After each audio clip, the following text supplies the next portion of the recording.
क्या झारखंड में भी कांग्रेस पार्टी अपना स्वतंत्र अस्तित्व तलाश रही है?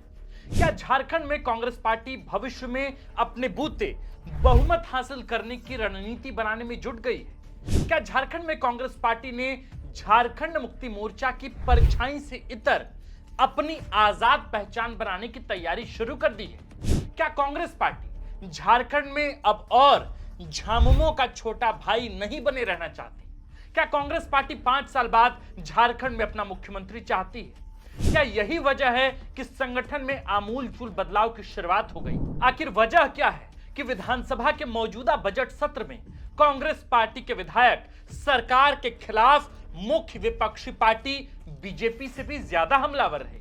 क्या कारण था कि शिक्षा, रोजगार, भ्रष्टाचार, स्वास्थ्य और आरक्षण संबंधी मुद्दों पर कांग्रेस पार्टी के विधायकों ने सरकार को ही जमकर घेर दिया? क्या कारण है कि प्रदीप यादव से लेकर डॉक्टर रामेश्वर उरांव और अनूप सिंह तक ने करप्शन से लेकर विधि व्यवस्था तक के मुद्दे पर सरकार से तीखे सवाल कर दिए? मौजूदा सत्र में कांग्रेस पार्टी के विधायक सदन के भीतर उम्मीद से ज्यादा आक्रामक यानी एग्रेसिव दिखे।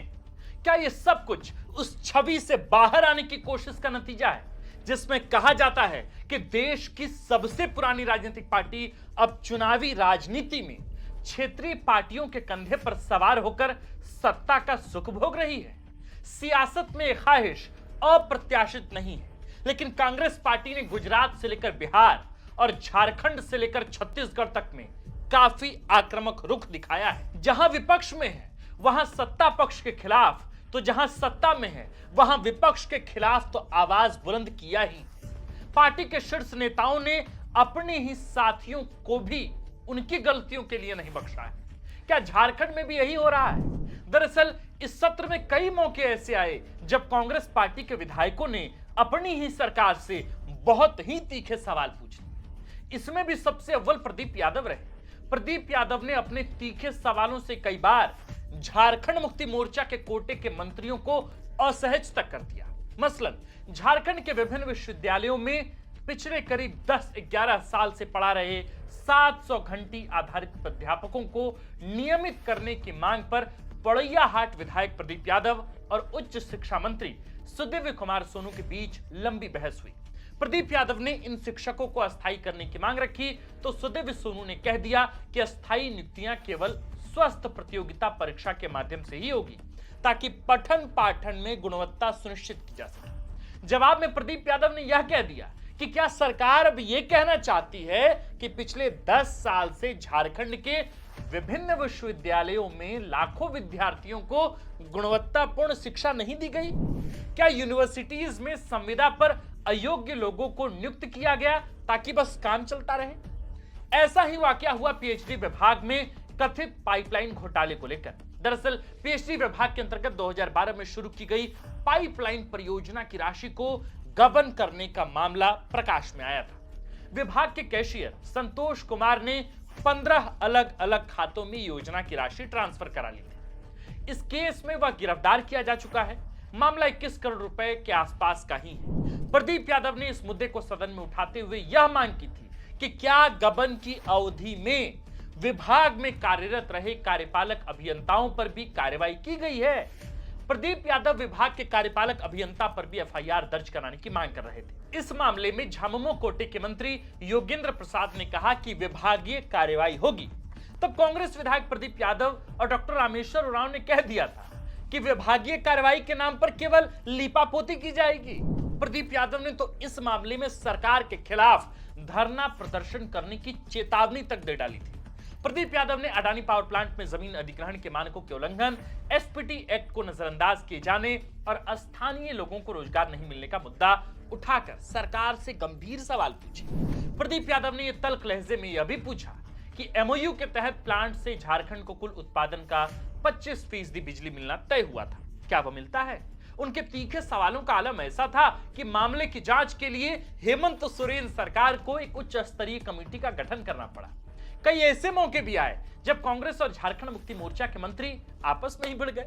सर्वोत्तम उदाहरण तो पर्यटन और उच्च शिक्षा मंत्री सुदिव्य कुमार सोनू और स्वास्थ्य परिवार कल्याण एवं आपदा प्रबंधन मंत्री डॉक्टर इरफान अंसारी।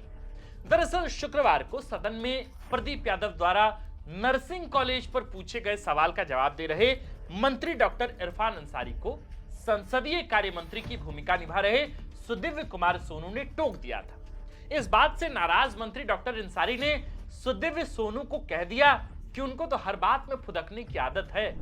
इसे सत्ता पक्ष के घटक दलों के बीच तालमेल के अभाव के रूप में देखा गया। शनिवार को भी सत्ता पक्ष के ही घटक दलों के बीच टकराव का एक और नजारा दिखा। दरअसल जब सदन में प्रदीप यादव किसी मुद्दे पर बोल रहे थे तो उसी समय झामुमो कोटे से अल्पसंख्यक मामलों के मंत्री हफीजुल हसन मोबाइल फोन पर किसी से बात कर रहे थे। प्रदीप यादव ने उनको तुरंत टोक दिया। मामला इतना बढ़ा कि स्पीकर रविंद्रनाथ महतो को मंत्री हफीजुल हसन का मोबाइल जब्त कराना पड़ा।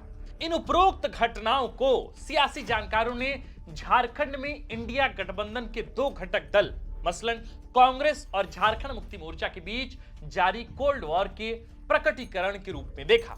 इन घटनाओं को झारखंड की जनता के ऊपर इन दोनों पार्टियों द्वारा विचारधारात्मक रूप से वर्चस्व स्थापित करने की कोशिश के रूप में देखा जा रहा है। सियासी जानकारों का कहना है कि कांग्रेस इस गठबंधन में सरकार के तौर पर झारखंड मुक्ति मोर्चा से कहीं भी कमतर नहीं दिखना चाहती। कांग्रेस नहीं चाहती कि जनता को ऐसा लगे कि हम हेमंत सोरेन सरकार में मात्र सहयोगी भर हैं। कहीं सियासी गलियारों में यह संदेश न चला जा रहा हो कि झारखंड में हासिल की गई हमारी 16 सीटें झामुमो की कृपा का नतीजा है।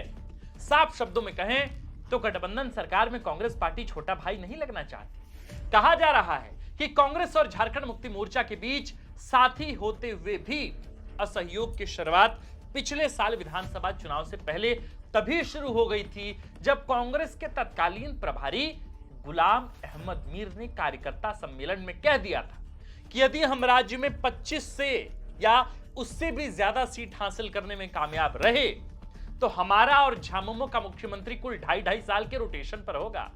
गुलाम अहमद मीर के इस बयान पर झामुमो की ओर से काफी तीखी प्रतिक्रिया आई थी। पार्टी के केंद्रीय महासचिव सुप्रियो भट्टाचार्य ने तो कांग्रेस को औकात बताने की बात तक कह दी थी। पार्टी के कुछ प्रवक्ताओं ने तो यहां तक कहा कि हम सभी 81 सीटों पर चुनाव लड़कर अकेले अपने बूते 65 से ज्यादा सीटें हासिल कर सकते हैं और क्षमता भी रखते हैं। तब वक्त की नजाकत को देख गुलाम अहमद मीर ने भले कह दिया था कि 2.5 साल का मुख्यमंत्री वाला मेरा बयान कार्यकर्ताओं को मोटिवेट करने के लिए था, लेकिन कहीं तो लगा होगा कि यदि प्रदेश में हमारी जमीन भी मजबूत होती तो इस बात पर सफाई देने की आवश्यकता नहीं पड़ती।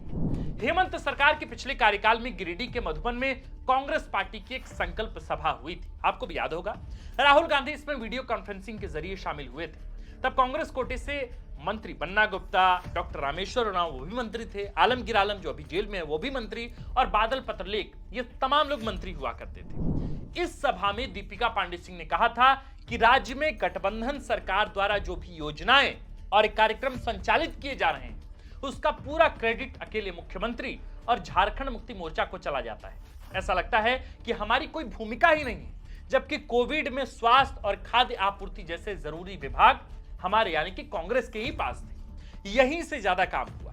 वहीं तत्कालीन स्वास्थ्य मंत्री बन्ना गुप्ता ने कहा था कि सीएम हेमंत सोरेन कांग्रेस पार्टी को धीरे धीरे खा जाने का इरादा रखते हैं, हमें अपना स्वतंत्र अस्तित्व कायम करना होगा। तो आज प्रदेश में जो भी हो रहा है उसकी पटकथा काफी पुरानी। राहुल गांधी ने हाल ही में गुजरात के सूरत में पार्टी कार्यकर्ताओं की मीटिंग में कहा था कि प्रदेश कांग्रेस कमेटी में मौजूद आधे लोग छद्मवेश में भाजपा के लिए काम कर रहे हैं। मुझे आपत्ति नहीं होगी यदि वे पार्टी छोड़कर खुलकर भारतीय जनता पार्टी के लिए काम करें। यह बात राहुल गांधी ने गुजरात में कही। यही बात दुमका में झारखंड के नए कांग्रेस प्रभारी के राजू ने दोहराई। उन्होंने कहा कि रिपोर्ट्स मिली है कि हमारे कुछ पदाधिकारी, नेता और कार्यकर्ता बीजेपी के लिए अंदर ही अंदर काम कर रहे हैं, उनके खिलाफ कड़ी कार्रवाई की जाएगी। यहां केवल धरातल पर काम करने वाले लोगों के लिए जगह है, नेताओं की परिक्रमा करने वालों को कुछ नहीं मिलेगा।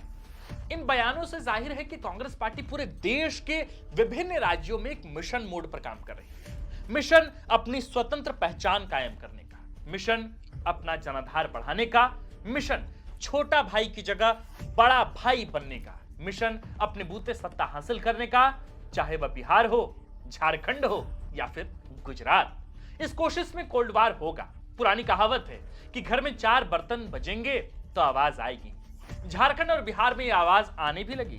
बिहार में कन्हैया कुमार को लेकर कांग्रेस ने आरजेडी के साथ प्रेशर पॉलिटिक्स की शुरुआत कर दी, तो झारखंड में सदन में सत्ता पक्ष के खिलाफ ही आक्रामक रवैया अख्तियार करके कांग्रेस ने अपना जलवा बिखेर दिया। कांग्रेस कितना कामयाब होगी पता नहीं, लेकिन कहा तो यही जा रहा है कि ये शुरुआत कांग्रेस ने कर दी है और संभवतः ये तैयारी 2029 के लोकसभा चुनाव की है, जिसके पीछे राहुल गांधी का दिमाग काम कर रहा है। आपको क्या लगता है, क्या वाकई इस बार झारखंड विधानसभा के सत्र के दौरान कांग्रेस ने जिस तीव्रता से, जिस आक्रामकता से अपने ही मंत्रियों से सवाल पूछे हैं, क्या उसके कोई अपने ही संदेश हैं? क्या उसमें कोई निहितार्थ छुपा है? आप पॉलिटिक्स जो कांग्रेस की है और अभी जो फिलहाल जो कांग्रेस पॉलिटिक्स स्टेट में कर रही है, आप उसको किस तरीके से देखते हैं? क्या वाकई छोटे भाई की भूमिका से निकलकर अब कांग्रेस सहयोगी की भूमिका में, या यूं कहें कि साथ वाली भूमिका में आना चाहती है? क्या अपने इमेज, अपने परसेप्शन में बड़े बदलाव की तैयारी कांग्रेस पार्टी अपने ही अंदर कर रही है? आपको क्या लगता है? आप हमें कमेंट में लिखकर नीचे जरूर बताएं। आप देख रहे थे द फोर्थ पिलर। हमारा नाम आकाश आनंद है, कैमरे के पीछे नीरज, और इस खबर को लिखा है हमारे प्रिय साथी और कंटेंट हेड सूरज ठाकुर ने। शुक्रिया।